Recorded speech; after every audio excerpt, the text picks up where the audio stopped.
Ladies and gentlemen, welcome to the final NFL 2021 season preview podcast. My name is Adam Kohn. I am your host.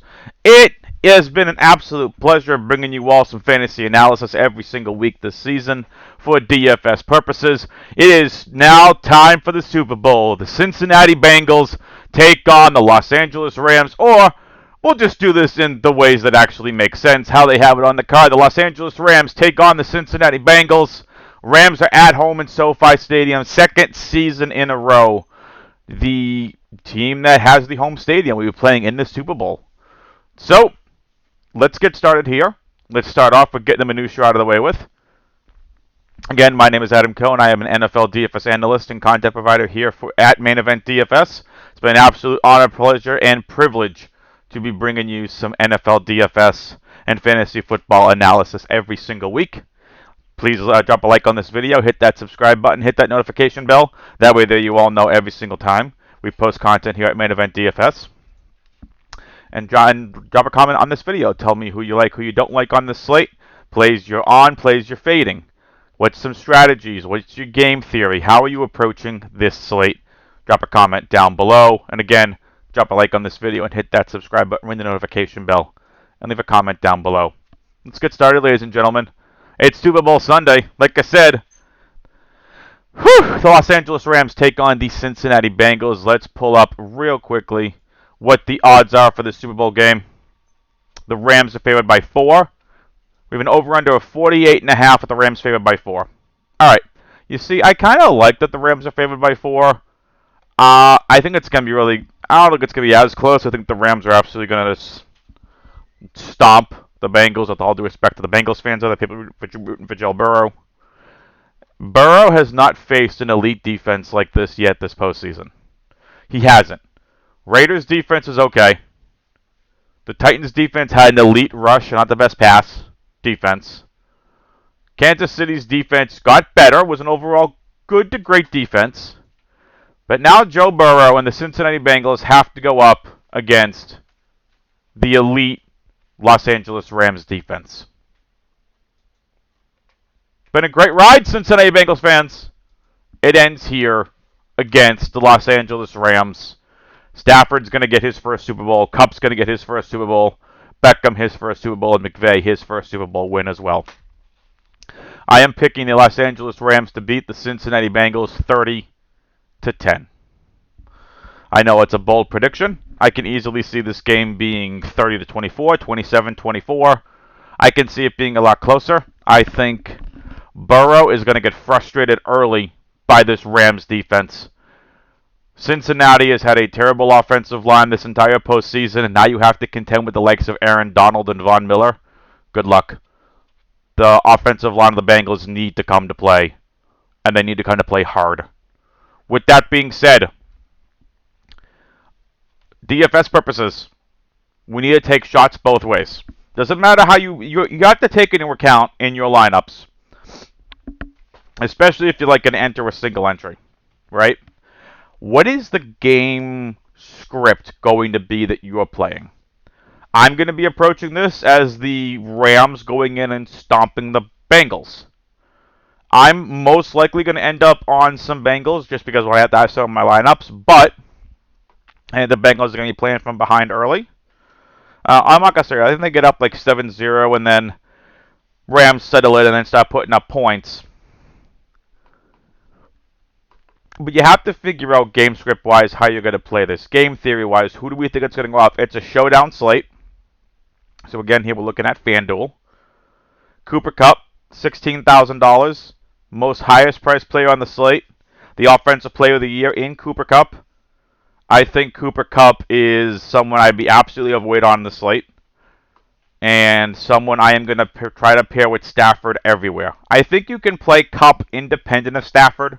Like if you wanted to play a Cincinnati stack, you can play Cooper Kupp as a run back. I'm fine with that. So we're just going to go right down the list here. I'm not going position by position on this game. We're just going to go right down the list here. Cooper Kupp, $16,000. Play him. Stafford and Burrow. Stafford's $15,500. Joe Burrow, $15,000. Both are firmly in play. I think I'm probably not giving the Bengals enough credit. I do think they're going to get back. I just think the Rams are going to go up against this. I'm going to call them what they are, a defense that is an okay defense. They're not garbage, but they're just okay.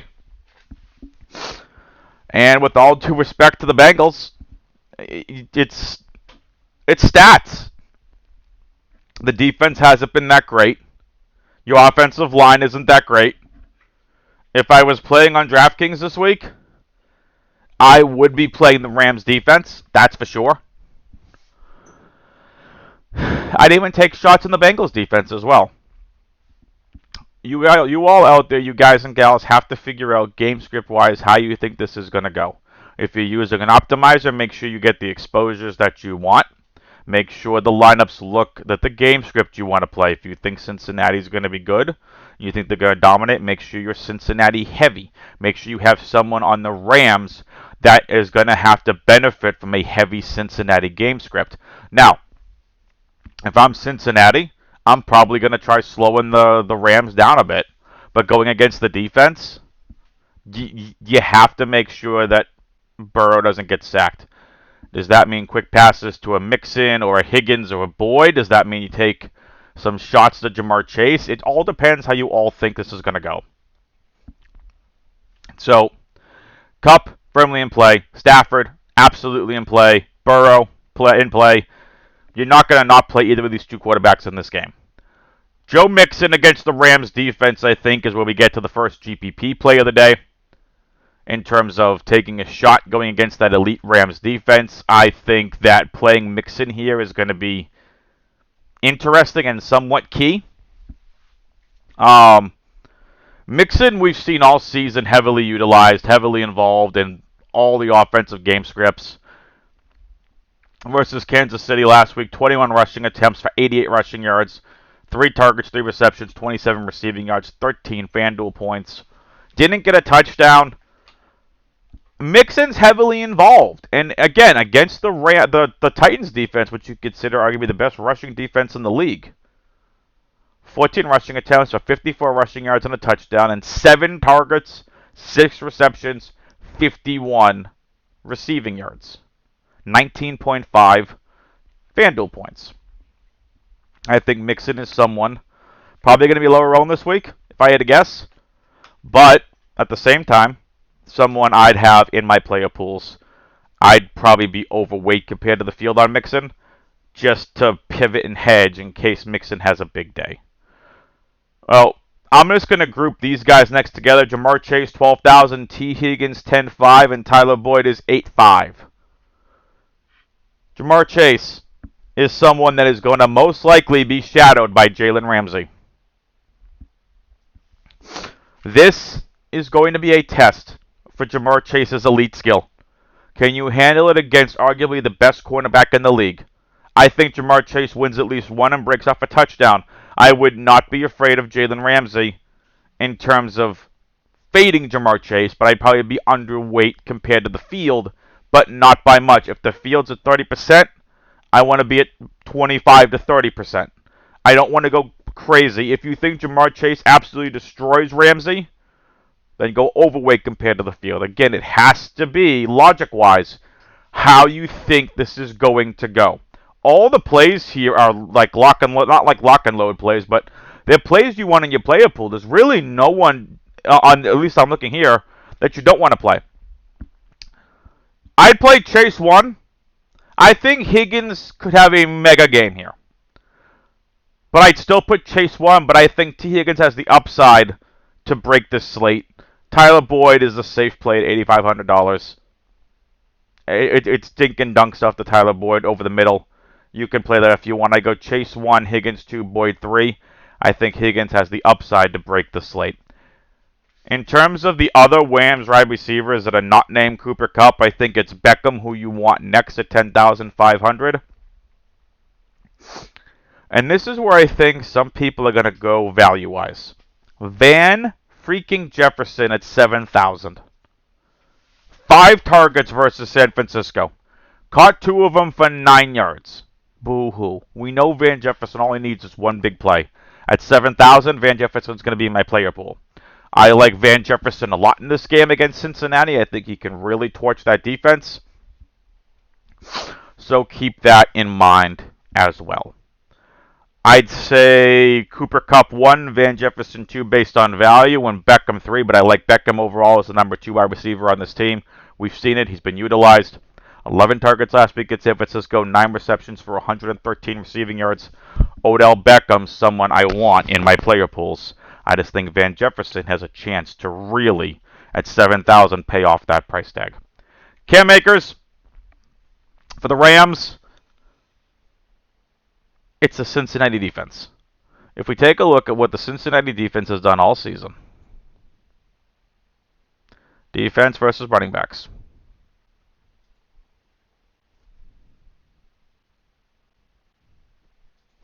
Better than people are giving them credit for, myself included. They are top 15-ish in the NFL in terms of rushing yards allowed versus opposing running backs. They have allowed 13 touchdowns, which is just over mid-pack. Receiving yards allowed versus opposing running backs is the other key. They've given up 108 receptions on 135 targets for 769 receiving yards and 3 receiving touchdowns. That makes me think it might be a Sony Michel kind of day. Where is Sony Michel? $7,500. I'd have him in the player pool. We've seen him being used as the pass catching back. And on third downs, I think Michel is someone that we need to play. But I think the Cam Akers show, it's the Cam Akers show for me. I know he hasn't shown it yet. He's back, which is awesome. We've seen him explosive. He just hasn't had that one big play yet.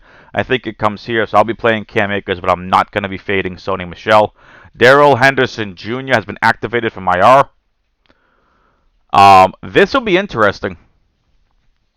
If they start getting Darrell Henderson going without Sony Michel there, we've seen Henderson used in the receiving game this year.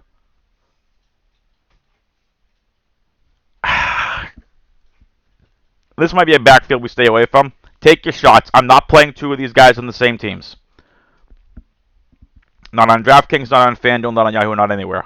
If you're playing a Rams running back, pick one you want to play and go forward. I am going to go Akers, Michel, Henderson. I'm going to say this.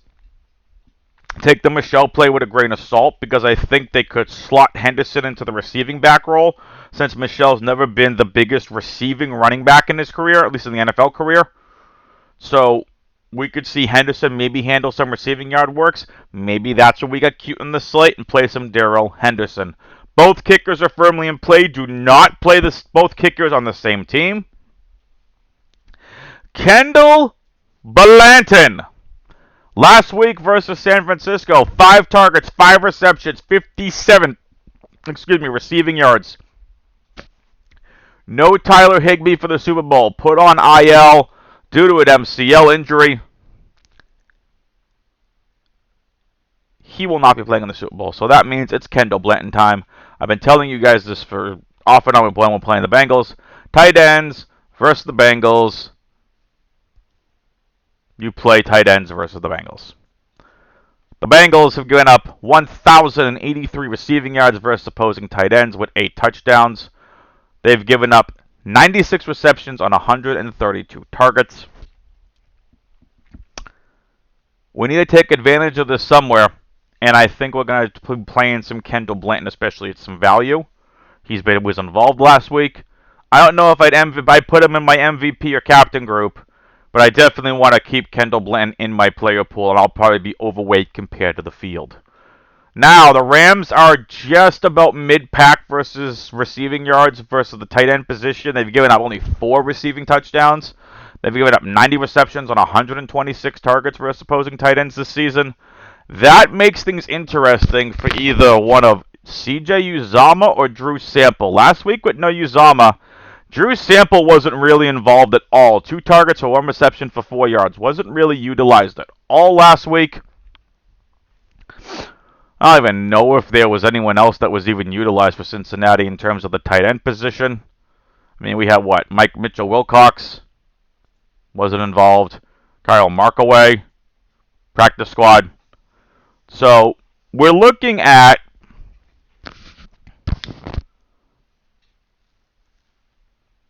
Drew Sample and CJ Uzomah. You have to pay attention to this because this is going to change. I'm not going to say it's going to change the slate. It's going to probably change how the Bengals are going to approach this. If Uzomah plays, I think you play a little bit of Uzomah against this team.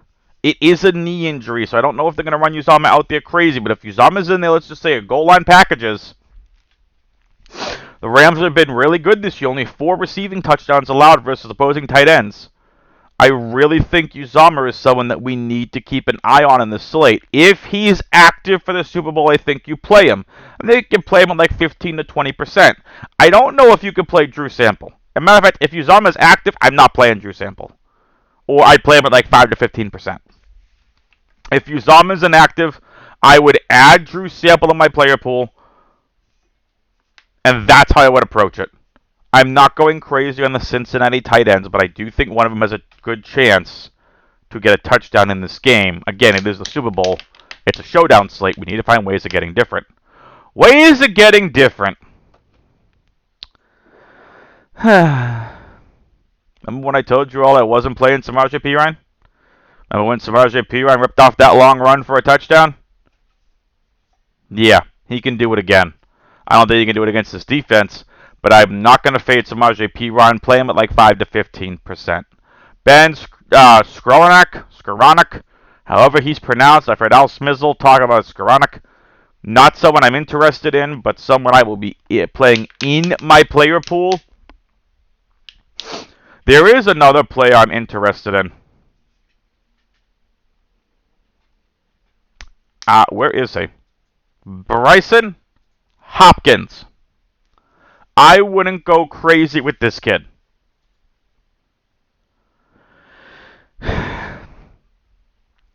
There's a chance Bryson Hopkins has a play or two in this game.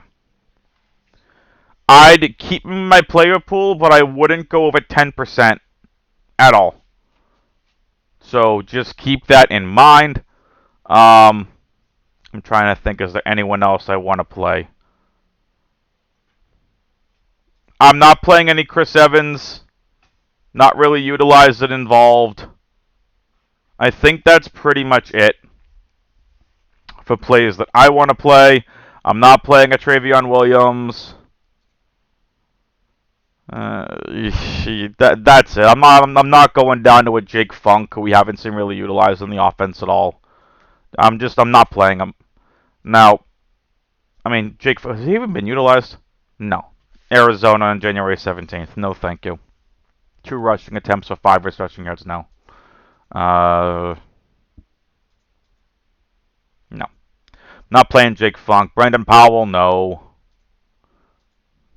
So, with that being said, ladies and gentlemen, I have no core value, GPP, and favorite stack segment today. It's a showdown slate. I've given you my thoughts. If you have any questions, feel free to reach out to me on Twitter at AdamWX21. Or feel free to reach out to me in the Main Event DFS Discord. Tag me in the Discord. I'll be more than happy to answer any questions that you all may have. That is going to do it for the Super Bowl preview, NFL DFS preview podcast. That still needs a name, by the way. But I thank you all for joining me all season. Good luck on this slate. Good luck in your Super Bowl picks, your squares, your pick'ems, your prize picks. Good luck on this slate. It's been a pleasure. For the final time in the 2021 NFL season, latest peoples.